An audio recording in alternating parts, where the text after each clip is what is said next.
Hi అండి, నమస్తే.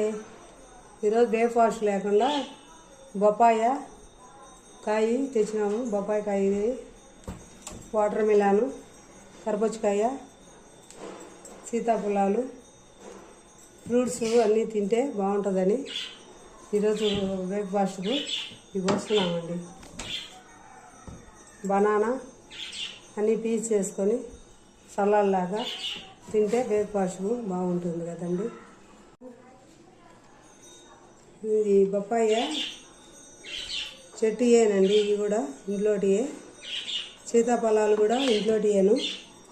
బాగా చూడండి, నేను చూపించా కదా, ఇంట్లో చెట్టుయేనండి. ఇవి కూడా బాగా మగనంగా బాగా వస్తాయి. కాయ కూడా బాగుంటుంది, తీపు చూడండి ఎంత బాగుందో. తీపు బాగుంటాయండి ఇవి.